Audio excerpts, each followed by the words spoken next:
Welcome back, everybody. My name is Max Tim. We have Shayna Weber, and this is ISA Insider News. Hello, everybody. How's it going? When I'm introducing, I don't know, I feel like I have to do the big jazz hands or something. You do, because I'm always like, hello and welcome. And I'm forcing you to match the unnecessary energy that I start with. But what's happening? We're getting into another weird week. We got a new moon this week. I just got home from directing a short film. Right. 2-day shoot, crazy madness, moments of saying, I really hate this, I don't want to be a director, to being like, yes, this is exactly it, to what are we doing? Like everything, doing just fancy dancing of like figuring something out, but then being really, it turned out really well, very satisfied, excited to get editing and get working on it. So it's been a long time since I've like put together a small production or directed anything, and it's hard for me to say I even have that experience, but I feel like that's every production. I hate it. I love this. Screw this thing. I'm never doing it again. Oh my God, this is what I'm supposed to do for the rest of my life. Totally. I don't know what I'm doing. And then everyone else goes, oh, thank God, because I have no idea what I'm doing either. So if we just get over that and we all go, nobody knows what they're doing, but we're doing it. So let's do it. And we did it. We had an amazing crew. I mean, it was all around just like fantastic. So that's awesome. Congratulations. Yeah, I think that's a secret that a lot of writers coming into the industry for the first time or early on in their career, that most of them don't know, that I would argue 100% of the people in the entertainment industry don't know what they're doing. Right. You have some experience, you have different levels of experience, but at the end of the day, when you're making something new, you don't know what you're doing because you've never done this specific thing before. So we all just have to be okay with that. There are like a million little businesses that are launched because it's every single project is a completely separate business. And I think that is a nice little segue into our top headline, because these are massive businesses, but there are things that haven't quite been sort of done before, and you could argue in certain ways. Yeah. So our top headline this week for ISA Insider News is House of the Dragon versus the Rings of Power. Going to talk about fantasy. It's going to be all about fantasy today, folks.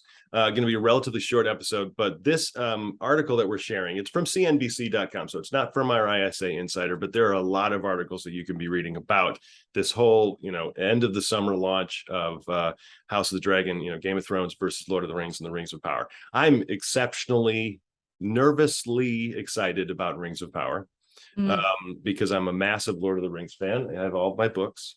I can't believe I don't have a Lord of the Rings shirt. I was actually searching my whole house before this. Like, I can't, all the stupid quote shirts that I have.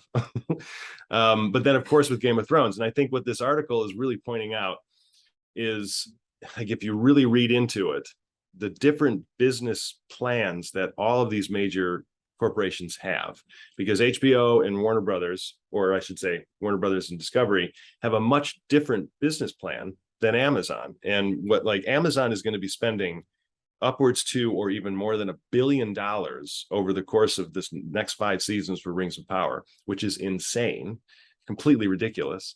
But they have so many other ways for you to spend money with them.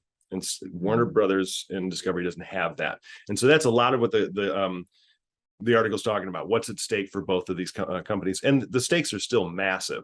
But I think from a fan standpoint, it's the state of fantasy going forward. And that's what I'm a little nervous about. Why are you nervous? I mean, they're both prequels to very, very, very popular fan favorite stories. So what are you nervous about them? Like the state?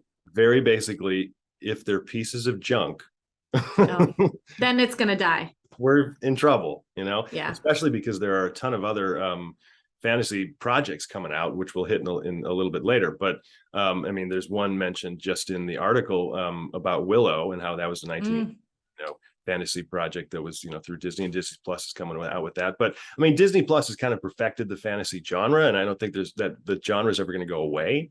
But the opportunity for additional and new fantasy projects to come out, if we see massive hits from this, the new Game of Thrones and Lord of the Rings, it at least will keep the status quo going forward, because our personal favorite recently being the Sandman, it's total fantasy and it's amazing. And so hopefully it can just keep going in that direction. Right. That is true. I was just thinking about what you said about Willow, and in my brain I just went, Willow, you are great. If they deliver lines that way, then they have nothing to worry about. Cast me, even though I can't act. Well, Obviously. that I think is all we really need to talk about. I would love to hear everybody's opinions on not only the fantasy genre. Do you like it? Do you not? There's no right or wrong answer.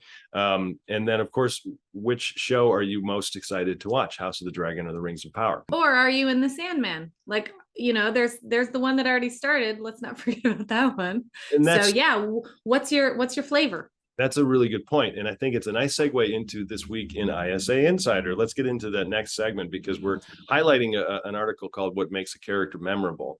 Yes. And if you look at those three projects, Game of Thrones, Lord of the Rings, and then the Sandman, they're for very particular types of audiences, even though it's within the fantasy genre. But what's so critical about all three of those projects, and this is why I'm so nervous about Rings of Power, because it's based on this, it's hard to even say prequel to the Lord of the Rings. It's like this appendices encyclopedia of Tolkien's, master brain of early history. It's just crazy, and it reads like a history book. So there's very little character voice within the book. And so it's totally up to the creators of the show to bring about these characters and make them likable, or at least someone that we can enjoy watching on screen. Relatable. Yeah. Totally. But Lord of the Rings is arguably for a slightly younger audience because there isn't the nudity and the sex and the over-the-top violence like Game of Thrones. But then Sandman was a little bit of like a combination of both. Like, I don't know where you would put that audience. Yeah, that's interesting. I mean, the great thing about the article that we're talking about, what makes a character memorable, I think it feels like it's sort of like, well, yeah, you make them likable, but that's not always the truth. Your characters don't have to be likable. What they have to do is be relatable in some way. And the main thing that we wanted to pull from this article to talk about, because there's a bunch of different people in the article that talk about for them what makes a character memorable, what stands out for them when they're reading a script. So read that part. But I thought was really interesting was that you have to make your character real within the story you're telling. Yeah. So for example, there's some characters like what they reference in this Forrest Gump. In our real world, Forrest Gump would be ridiculous. That's a ridiculous character. But in that world, it works. He's real within the setting of that world. And so that's something to remember. It doesn't have to be somebody. I mean, obviously in these fantasy stories, these characters would be absolutely ridiculous. Yeah. If they were walking around. I mean, Right. We see them at Comic-Con and stuff, and you're like, that's ridiculous.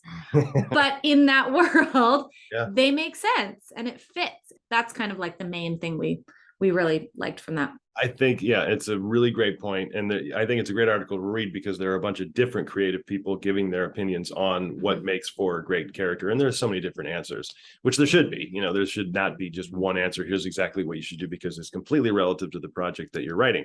But having an understanding of arena and that presentation of where are we right off the bat in the beginning of your story is so critical.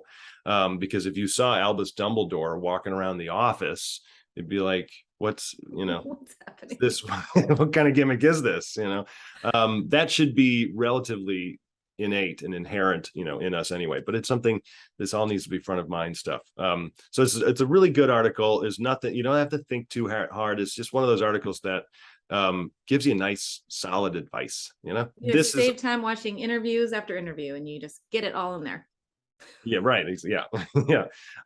But this is also a nice little segue continuing into our next segment of what we're watching. We always love talking about. And of course, we're going to be talking about fantasy because Shayna and I are big fans of fantasy, but then it seems like those are the big shows that are out right now. So you were actually able to watch House of the Dragon last night. I did. I got home from the shoot and I was like, okay, I got to watch this because I got to see it before we talk today. I liked it. I didn't love it, but I liked it. It felt to me very much like they were relying on the built-in fan base from Game of Thrones. And it felt a little bit light on character development on its own.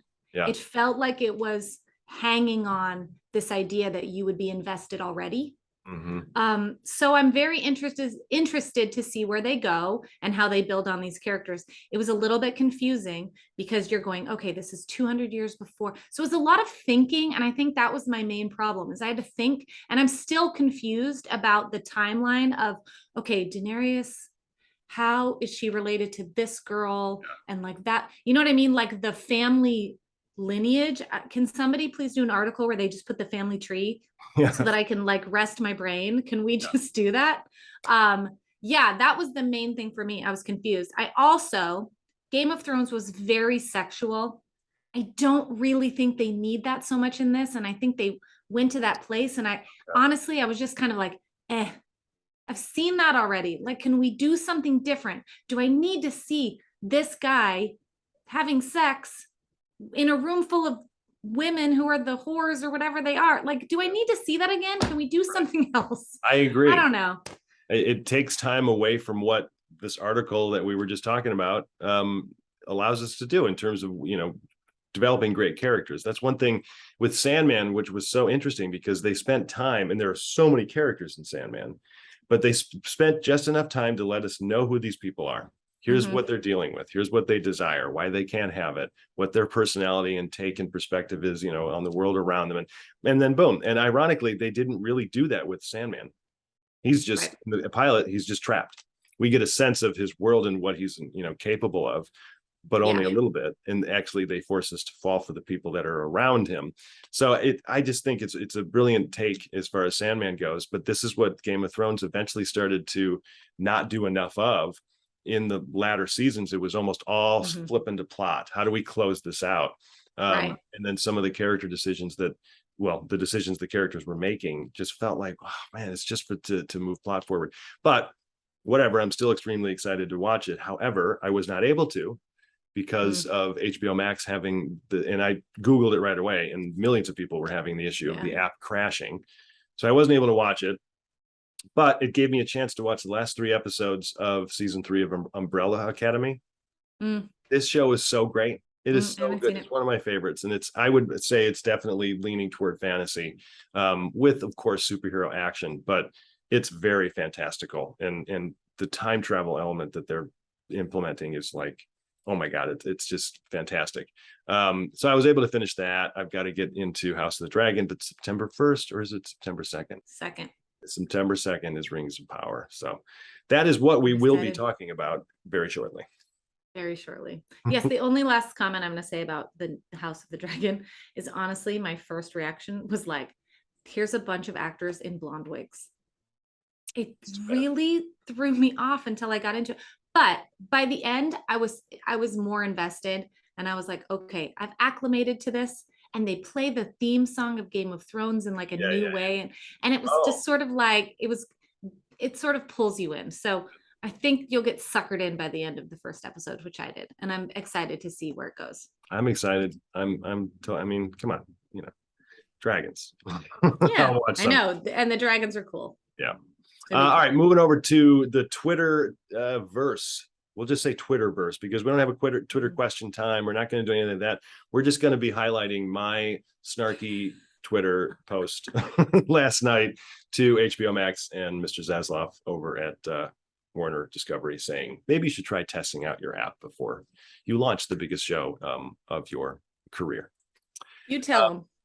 Did they reply? I'm sure it made it directly to his desk. You're gonna get a gift basket pretty soon, I think. Yeah, sorry. They're so important. No, that's all we're gonna do for Twitter this time around. We're gonna flip and shift right into good news of the week, which is really just all we've been talking about. And it's fantasy adventure is alive and well and entertainment. And I'm super excited about it. Me too. And they added a new episode, a bonus episode in Sandman, where it's like the half animation, half live action episode called A Dream of a Thousand Cats. And I know it's a fan favorite. I can't wait to see it. I haven't watched it yet because I was busy, obviously, this weekend, but I'm excited to watch that bonus episode. So I teetered between, okay, do I watch that Sandman episode or do I watch Umbrella Academy. And I just like, let's finish Umbrella Academy. But no, I mean, this whole year we've got, I mean, of course, Game of Thrones and Rings of Power. We've got a new Witcher, which is extremely popular, even though I thought it was really rather awful. To each their own. There's the trailers for the new Guillermo del Toro show. I saw that trailer. That looks amazing. Yeah. So yeah, there's a lot. There's a ton. We've got The Lost Girls, which is an adaptation of Peter Pan. Of course. Oh, I didn't hear about that. Interesting. Yeah, animation's doing a lot of cool things with a whole bunch of different projects. You can flip through this article that we're sharing. Dungeons and Dragons is coming out. And that's not even talking about some of the kind of fantasy horror that's coming out on Netflix, which, you know, we're going to be talking about that a lot in October. But that's our good news. Awesome. If you don't like fantasy, then maybe it isn't great news for you. Maybe it'll be good news if they both bomb. Yeah, right. What you want. That's right. You can go back to your historical dramas if you'd like. Right. Well, let us know what you're watching, what you guys like. I was checking the comments today on our YouTube and replied to some people. So we appreciate your comments and your feedback. So put them down there. We love it. We love hearing from you. That was our short episode this week. But yeah, like Shayna was saying, throw some comments down there. We love hearing what you're talking about, what you think, if you like us or if you don't. Don't tell me if you like me. Yeah. But you can tell Max if you like him. Right. I hang on every word.